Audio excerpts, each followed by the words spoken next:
Allez, place à la page culture de ce 64 minutes avec un grand nom du graphe à nos côtés ce soir.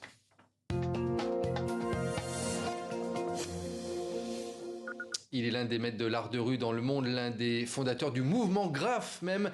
John One nous rejoint dans un instant, le temps de vous donner un petit aperçu de son travail et de ses œuvres. Regardez.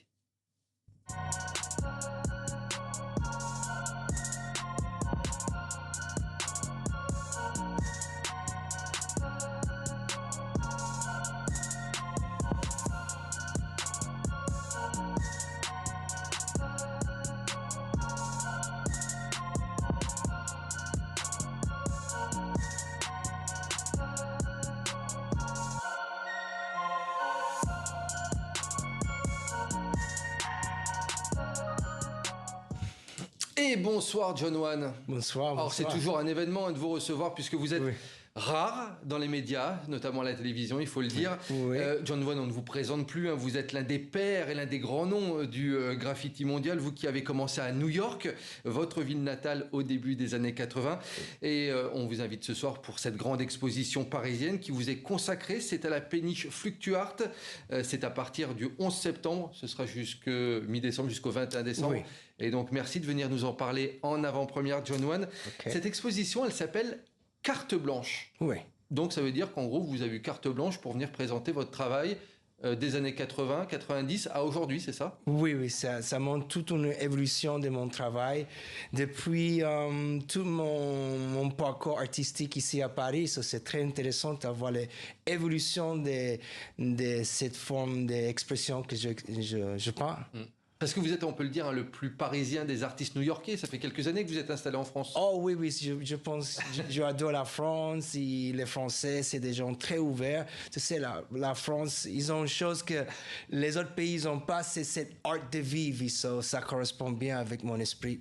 Je vais vous reparler dans un instant de la scène artistique parisienne, mais je voulais savoir, dans cette expo, est-ce qu'on peut se rendre compte de l'évolution de votre art? Votre art, c'est surtout... l'écriture, hein, c'est ça, surtout plus que du dessin. Comment, justement, vous avez évolué depuis les tout premiers graphes dans le métro à New York? Oui, mon premier texte que je faisais dans la rue, l'évolution, c'était fait par les passions. Je ne sais pas, j'adore écrire mon nom, John One. Je ne peux pas arrêter. Mais aussi, il y a cette couleur qui me suit dans mon travail et cette envie de laisser une trace et laisser ma trace dans ce monde-là, oui. Vous savez combien de graphes vous avez fait en tout dans votre vie? Oh non, peut-être à bientôt 1 million. 1 million? Oui. Ça fait beaucoup quand même. Oui, c'est beaucoup de tags John One dans le monde, oui. Durant longtemps, le graphe a été perçu comme un outil pour revendiquer des choses. Oui. Aujourd'hui, les graffeurs, ils sont de plus en plus exposés, notamment dans les musées, dans les expos. Est-ce que vous pensez que le graffiti a perdu un peu son côté rebelle, son côté politique, antisocial même? Oui, non, parce qu'il y a toujours des artistes qui s'expriment dans la rue, dans l'égalité. Je trouve ça très bien parce que nous avons besoin de gens qui s'expriment dans la rue. La rue, c'est comme une toile gigantesque. Il y a toujours ce côté de rebelle, c'est vrai, ce n'est pas perdu. Mais aussi, il y a ce côté que les gens commencent, pas qui commencent, mais qui reconnaissent que c'est un vrai art et que c'est des artistes derrière toutes ces œuvres qui voient dans la rue et il y a une vraie forme d'expression. C'est vraiment apprécié et je suis content de ça. John One, depuis 40 ans que vous avez toujours un marqueur sur vous et quand vous sortez de la rue, ça peut arriver que vous fassiez un petit tag comme ça? Oh oui, c'est toujours dans moi. C'est ça que je trouve stimulant, que j'aime bien toujours taguer dans la rue, oui. Ouais. Je voulais qu'on voit une œuvre que vous avez réalisée il y a quelques années. C'est La liberté guidant le peuple. Œuvre à l'origine d'Eugène Delacroix. Oui. Vous l'avez reprise, cette œuvre, selon vos codes, selon vos couleurs. Pourquoi vous avez décidé de travailler sur cette œuvre iconique?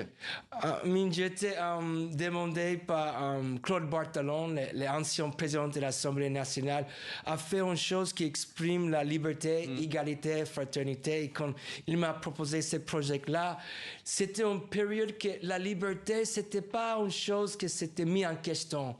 Pour moi, personnellement, parce que c'était 2016 et tout était, nous étions en paix. Sur la liberté, c'était pas une chose que je me sentais vraiment concerné. Mais j'ai pris cette challenge à faire cette toile-là parce que j'adore la France. Il s'était placé à l'Assemblée nationale qui représente beaucoup pour la France et pour le monde entier. Et juste après que j'ai fait cette toile-là, qu'est-ce qui se passe? C'était les fameuses attaques du 11 novembre. Et que vraiment la toile en même, ça a pris une autre importance. Une autre dimension parce que la liberté s'était vraiment mise en question ici en France. So, pour moi, c'était une toile qui représente beaucoup pour moi et pour beaucoup de gens. 2-3 questions pour terminer, très rapide, John One. Plus de 40 ans de carrière, je le disais. Est-ce qu'il y a encore une collaboration rêvée avec un artiste que vous aimeriez mettre en place? Un artiste. Un artiste, une collaboration que je voudrais faire.